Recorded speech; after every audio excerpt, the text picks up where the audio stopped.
Je suis Anne-Cécile Daguet, je suis médiatrice ici au Muséum de Toulouse. Je suis Agatha Liévin-Bazin, je suis docteure en éthologie et vulgarisatrice scientifique. L'aventure a commencé avec une série de conférences basées sur les Disney. Parce qu'en fait, moi, quand je regardais Disney petite, et même un peu plus tard, je me suis toujours posé des questions. Ça a commencé surtout avec le roi lion. Est-ce que Simba pourrait survivre en mangeant uniquement des larves? Est-ce qu'un lion peut manger uniquement des larves? Donc voilà comment on a eu l'idée, c'était de revoir un peu ces contes qui ont bercé notre enfance, mais d'un point de vue un peu plus naturaliste. On a fait 3 conférences, on a commencé avec le roi lion, ensuite on a fait le monde de Nemo et on a fini avec Alice au pays des merveilles. Et on s'est dit que c'était quand même un très bon terreau pour parler de sciences, de botanique, de zoologie à des gens qui ne sont pas forcément attirés au premier abord. Et on a voulu étendre ce projet-là en format papier. Les 2 ouvrages sur lesquels on a travaillé, ce sont donc les 2 volumes de Lewis Carroll. Le premier, ce sont les aventures d'Alice au pays des merveilles, le plus connu, et le second s'appelle De l'autre côté du miroir et ce que Alice y trouva, qui sont donc parus en 1865 et le deuxième 6 ans plus tard. Ces 2 ouvrages en fait ont été écrits par Lewis Carroll et de son vrai nom Charles Ludwig Dodgson, qui était un professeur de mathématiques à Oxford. Donc un personnage un peu austère qui a créé ce monde complètement fou d'Alice au pays des merveilles. Et pourquoi il a fait ça en fait? C'est parce qu'il était très ami avec une petite fille qui s'appelait Alice Liddell. Donc la vraie Alice, elle a réellement existé. Et alors on dit qu'il a créé cette histoire lors d'une promenade en barque. Il se promenait avec Alice et ses sœurs et c'est là qu'il a inventé une histoire pleine de nonsense anglais. Donc voilà, des choses un peu absurdes qui ont fait beaucoup rire les fillettes. Et un peu plus tard, en fait, Alice a pressé justement Charles Ludwig Dodgson pour écrire et coucher sur papier cette histoire qui lui avait tant plu. Alice, c'est un livre qui a été beaucoup repris, du moins dans le monde anglo-saxon, sous la forme des maths, parce qu'il y a beaucoup apparemment de choses mathématiques dedans. Il y a des choses de l'autre côté du miroir, c'est une partie d'échecs. Et c'est vrai que nous, on a une approche naturaliste qui n'a pas été faite encore. On est toutes les deux biologistes, on a toutes les deux un doctorat en comportement animal, et on s'est dit, voilà, si nous, on plongeait dans le monde d'Alice, qu'est-ce qu'on verrait et comment on aborderait les choses? Au tout début, en fait, Alice, dès qu'elle arrive au pays des merveilles, tout le monde a en mémoire ce moment où elle glisse dans le terrier du lapin blanc et elle se métamorphose, elle grandit d'un coup, elle diminue, elle mange, elle boit des substances et elle change de taille très rapidement et des fois sans même prendre quoi que ce soit. Enfin, il y a vraiment des changements de taille dans les 2 livres qui sont assez notables.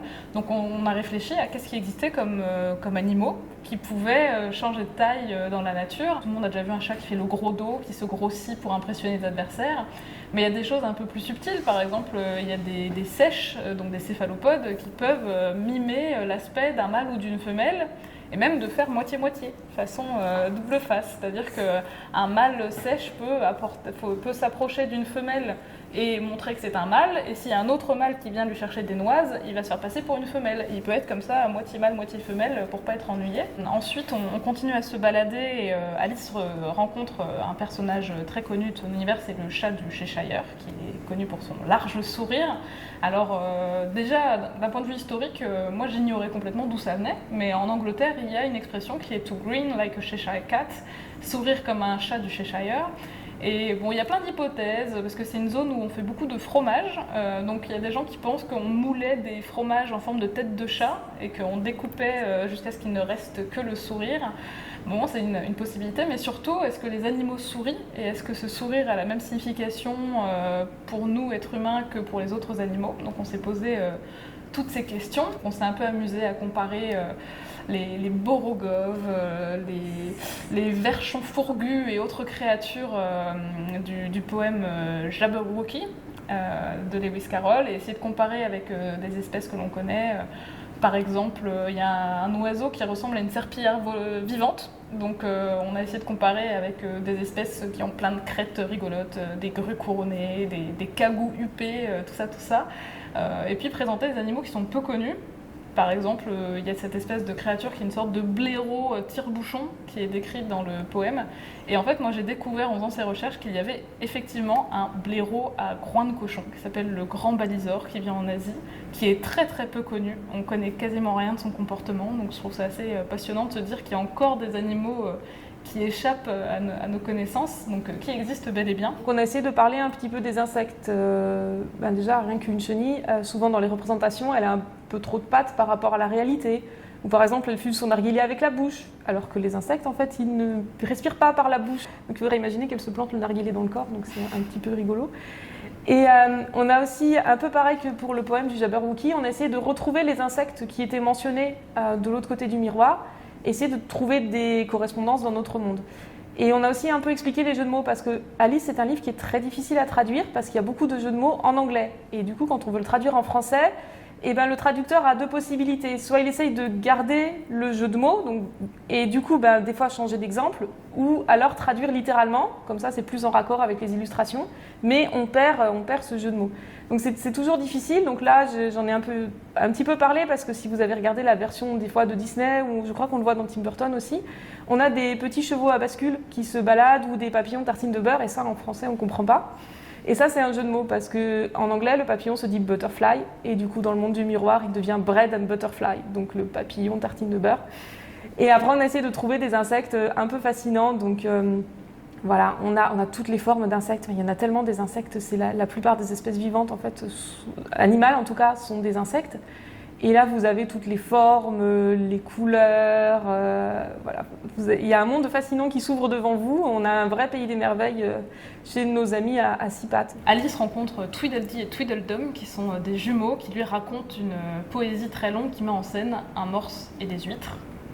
La fin est un peu tragique pour les huîtres, mais c'était l'occasion de discuter du morse, des huîtres, qui sont des animaux aussi fascinants, parce que par exemple les huîtres on les connaît surtout pour leur qualité gustative, mais ce sont des animaux par exemple hermaphrodites, qui peuvent changer de sexe au cours d'une même saison de reproduction, qui peuvent vivre vieilles. Dans le dessin animé il y a aussi une référence au mois en R, parce qu'il y a la vieille huître qui voit le calendrier avec le R qui clignote, parce qu'il y a cette vieille histoire de on ne peut pas consommer donc, des huîtres en dehors des mois en R, donc pendant l'été. Mais il y a aussi toute une séquence qui n'est en général pas gardée dans les adaptations, qui est le quadrille des homards. Donc en fait, Alice rencontre deux personnages, qui est donc la tortue fantaisie, qui est une tortue marine avec une tête de veau, et qui est très connue chez les anglo-saxons parce qu'elle est là pendant 2 chapitres du livre. Alice au Pays des Merveilles, le livre fait 12 chapitres et la Tortue Fantaisie en occupe 2, mais elle n'est pas dans les adaptations. Et le Griffon, et ils font un quadrille, donc une danse avec des animaux marins, des homards, des morses, des méduses. Dans le quadrille des homards, Alice rencontre des saumons. Et on ne le sait pas parce que là aussi on s'intéresse surtout à eux sur notre table. Les saumons passent par plusieurs étapes de vie. Ils naissent dans les rivières, sous forme, ensuite ça fait des alevins, des petits poissons. Ils restent en général 2 ans dans leur rivière natale, on les appelle alors des tacons, ils ont des petites taches, et ensuite ils partent vers la mer où ils vont devenir des smolts, c'est-à-dire qu'ils vont perdre leurs taches et ils vont devenir plus gros, argentés, et en fait le corps du poisson se transforme pour supporter le milieu marin, avec donc la salinité de l'eau qui augmente, la pression osmotique. Ils vont avoir des yeux plus gros et ils changent de comportement. Quand ils vivent en rivière, les petits poissons sont territoriaux, alors qu'en mer, ils vont se regrouper et former des bancs. Et ensuite, au bout de 2-3 ans, grâce à l'odeur majoritairement, sans doute aussi au magnétisme terrestre, ils retrouvent leur lieu de naissance pour s'accoupler à leur tour. Le dodo, en fait, ce qui est assez fascinant, c'est qu'il est devenu mondialement connu grâce à l'œuvre d'Alice au Pays des Merveilles. C'était l'alter ego de l'auteur, Charles Ludwig Dodgson, qui souffrait de ce qu'il appelait une hésitation, il bégayait légèrement. Des fois, il se présentait en disant Dodo Dodgson, et le dodo, c'est lui dans l'histoire. Et en fait, on pense qu'il y a un dodo au musée d'Oxford, qui est d'ailleurs le spécimen le mieux conservé que l'on ait. Il reste une tête, une patte, une plume et quelques morceaux de peau. Et on pense que Lewis Carroll a emmené les filles Liddell visiter le musée, voir ce dodo. Donc c'était l'occasion de parler de ce qu'il représente, parce que c'est le symbole de toutes les espèces disparues, souvent à cause de l'activité humaine. De parler aussi de l'histoire des dodos dans les musées, parce que finalement les dodos complets, les squelettes complets sont relativement rares. Donc c'est intéressant aussi de voir comment sont traitées ces espèces-là aujourd'hui. Le chat du Cheshire le dit, ici tout le monde est fou. Donc pourquoi tout le monde est fou? Est-ce que par hasard ils auraient consommé certaines substances un peu psychédéliques? Alice a été d'ailleurs beaucoup repris au moment du mouvement psychédélique dans les années 60. Voilà, c'était Alice, donc on consommait des drogues, on avait des hallucinations, etc. Donc on en parle aussi dans le livre. On va parler des plantes et champignons qui sont psychotropes, donc qui vont provoquer des effets. Donc ça, vous en avez tout un panel qu'on trouve dans la nature.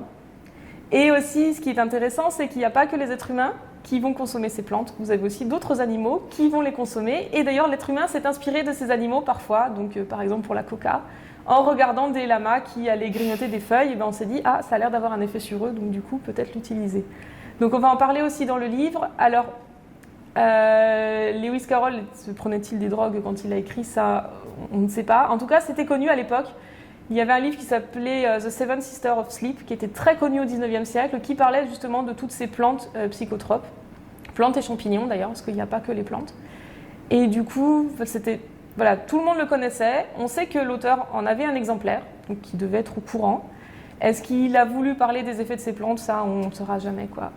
Une autre hypothèse aussi, c'est que toutes ces transformations qu'on voit, c'est lié à ses migraines. Donc il avait des migraines, ce qu'on appelle des migraines avec aura, qui peuvent provoquer différentes choses. Alors des troubles de la vision, mais aussi des sensations un peu comme si le corps s'éloignait, que les objets devenaient plus petits, etc. Donc ça pourrait aussi expliquer les transformations vécues par Alice. Et par exemple, peut-être vous vous êtes déjà demandé ce qu'Alice grignotait quand elle mangeait le champignon.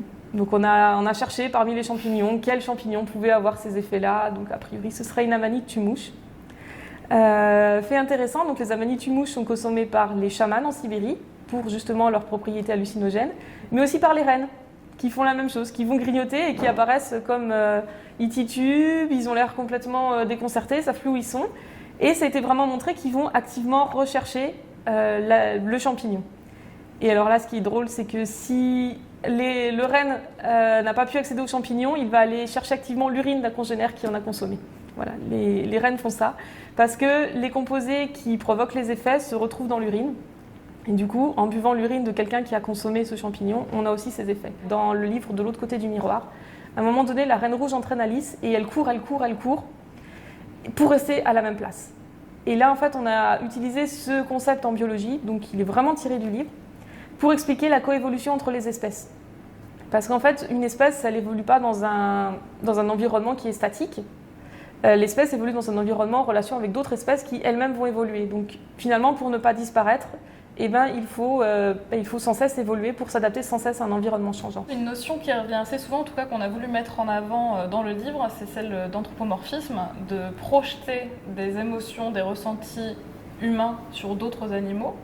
Parce que dans l'histoire, quasiment tous les personnages parlent et ont des comportements qui se rapprochent de comportements humains. Il y a notamment une séquence surprenante où, après l'histoire du morse qui a mangé les huîtres, Alice dit qu'elle aime mieux le morse que le charpentier parce que le morse est plein de culpabilité de les avoir mangés. Et en fait, déjà c'est drôle parce que jusqu'à présent Alice, elle était surtout intéressée par consommer les homards, les poissons, etc. Et là, le fait que le morse soit plein de culpabilité d'avoir mangé les huîtres, c'est assez drôle. Et on s'est posé la question de est-ce que la culpabilité, ça existait chez d'autres espèces animales parce que tout ça, la culpabilité, c'est proche de la notion de la morale. Alors ça a été étudié par certains scientifiques, comme le primatologue France Deval par exemple. Et il y a une expérience assez récente qui a été faite chez des chiens. Parce que pour le coup, tous les propriétaires de chiens vous disent « Ah, mais il sait qu'il a fait une bêtise, hein. Il le sait ». Donc en fait, il y a une posture, hein, quand on prend un chien sur le fait parce qu'il vient de dévorer un coussin ou votre paire de chaussures préférées, il y a un petit peu les sourcils comme ça remontés, des grands yeux, le dos voûté. On a l'impression que voilà, il culpabilise. Et en fait, l'étude a montré. Donc c'est une étude où en gros le chien, on lui laissait une récompense, le maître disait en gros tu touches pas la récompense, il sortait de la pièce et l'expérimentateur soit donnait la récompense au chien ou l'enlevait et ne disait pas forcément la vérité au maître quand il revenait. C'est-à-dire que des fois il y a des maîtres qui ont félicité des chiens qui ont mangé la récompense ou au contraire qui grondaient des chiens qui avaient très bien suivi les instructions. Et en fait on a observé cette attitude d'air coupable chez le chien. Et il s'avère qu'en fait l'air coupable apparaissait surtout chez des chiens qui n'avaient rien fait de mal. Et en fait, c'était pas du tout lié au comportement du chien. En fait, le chien fait systématiquement cette posture qui ressemble un petit peu à des postures de soumission, parce qu'il voit que l'humain le gronde, qu'il parle fort, qu'il lui donne l'impression que ça va pas forcément bien se passer. Et en fait, le chien envoie tous les signaux de l'apaisement, genre ok, mais il n'a aucune culpabilité. C'est-à-dire que juste...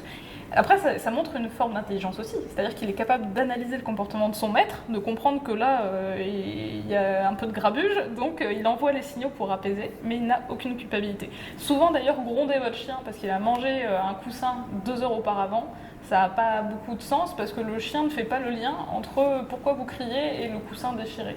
Donc voilà, il n'y a pas de culpabilité. Et c'est assez intéressant de voir que voilà, on projette d'autant plus sur des animaux que l'on côtoie, nos chats, nos chiens, nos animaux domestiques, des sentiments sentiments qui ne sont pas les leurs.